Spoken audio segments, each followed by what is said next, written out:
ஒரு random Friday morning life நல்லா தான் ஹாப்பியாக ஸ்டார்ட் ஆச்சு.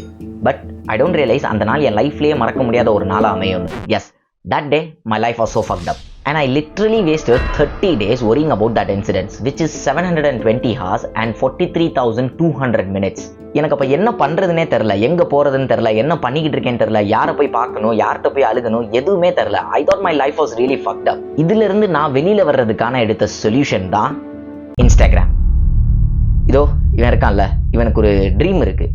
இதெல்லாம் விட்டுட்டு ப்ரொக்ராஸ்டினேட் பண்ணுவாராம், டைம் வேஸ்ட் பண்ணுவாராம், சோம்பேறித்தனமாக இருப்பாராம், இன்ஸ்டாகிராமில் பல மணி நேரம் ரீல்ஸ் ஸ்க்ரோல் பண்ணுவாராம். ஆனால் இவருக்கு லைஃப்பில் சக்ஸஸ் ஆகணும், பிஸ்னஸ் ஸ்டார்ட் பண்ணணும், மணி மேக் பண்ணணும், சிஸ்டம்ஸ் கிரியேட் பண்ணணும், இவ்வளோ ட்ரீம்ஸ் அண்ட் ரெஸ்பான்சிபிலிட்டிஸ் இருக்குது. இதெல்லாம் எப்படி நடக்கும்? இந்த லாஸ்ட் 30 டேஸில் I know what to do exactly. But நான் ஒரு விஷயம் போய் பண்ணலான்னு உட்கார்றப்ப என்னோட சப்கான்ஷியஸ் மைண்ட் எனக்கே சொல்லும், you so drain, you so tired, you can't do this. எப்படி பண்ண முடியும்? ஒரு நாளைக்கு 8 மணி நேரம் இன்ஸ்டாகிராம் யூஸ் பண்ணா நான் தூங்குறதே 7 மணி நேரம் தான். எவ்வளோ இன்ஸ்டன்ட் கிராட்டிஃபிகேஷன், எவ்வளோ டோபமைன் ஸ்ட்ரைக்ஸ், எப்படி உன் ட்ரீமில் கான்சென்ட்ரேட்டடாக ஒர்க் பண்ண முடியும்? இதில் அங்கேருந்து 10 நாளில் ஃபைனல் இயர் செமஸ்டர் எக்ஸாம் வேறு. இந்த 6 மாதத்தில் எதுவுமே படிக்கல, என்ன பேப்பர் இருக்குன்னு கூட தெரியாது.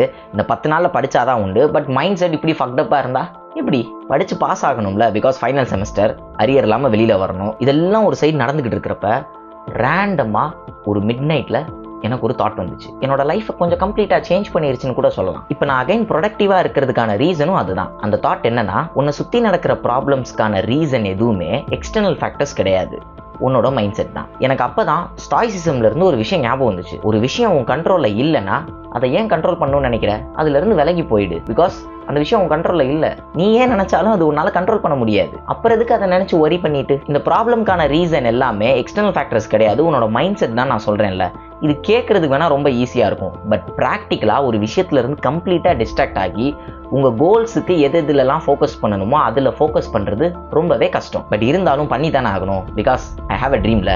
எஸ், அடுத்தவங்களுக்காக வாழ்றதை விட்டுட்டு நான் எனக்காக வாழ ஆரம்பித்தேன். Yes, I change my mindset completely for myself because I cannot control what is not in my control. இன்ஸ்டால ரீல்ஸை ஸ்க்ரோல் பண்ணி ரொம்ப ஒரு கம்ஃபர்ட் ஜோனுக்குள்ளே போய் உட்காந்துட்டேன். அந்த கம்ஃபர்ட் ஜோனே எனக்கு எனிமியா மாறிடுச்சு. ஆனால் அந்த கம்ஃபர்ட் ஜோன்ல இருந்து வெளியில வர்றதே ரொம்ப பெரிய ஒரு சேலஞ்ச் மாதிரி இருந்துச்சு. அன்எக்ஸ்பெக்டடா நான் கிரியேட் பண்ண கம்யூனிட்டியை எனக்கு அந்த நேரத்தில் ரொம்ப ஹெல்ப்ஃபுல்லாக இருந்துச்சு.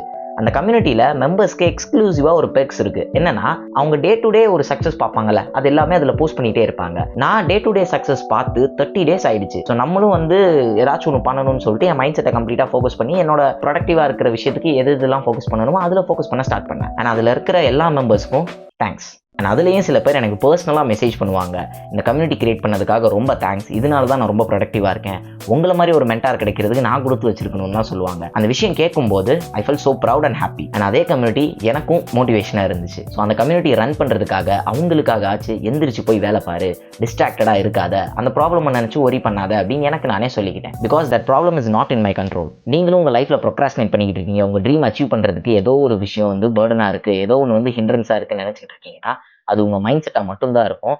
ஸோ அந்த மைண்ட் செட்டை சேஞ்ச் பண்ணுறதுக்காக நான் உங்களுக்காக ஒரு எக்ஸ்க்ளூசிவ் கம்யூனிட்டி கிரியேட் பண்ணியிருக்கேன். அந்த கம்யூனிட்டியோட ஃபார்ம் டிஸ்கிரிப்ஷனில் இருக்குது, அதை ஃபில் பண்ணுங்கள். நானே என்னோட எக்ஸ்க்ளூசிவ் கம்யூனிட்டியில் உங்களை ஆட் பண்ணுறேன். நீங்களும் அங்கே உங்கள் ட்ரீம்ஸ் நோக்கி ஓடலாம், லைக் மைண்டட் பீப்புளோட கம்யூனிகேட் பண்ணலாம், இன்ட்ராக்ட் பண்ணலாம், டாக் பண்ணலாம், சேட் பண்ணலாம், எல்லாமே பண்ணலாம். So until then, this is Sudarshan signing off.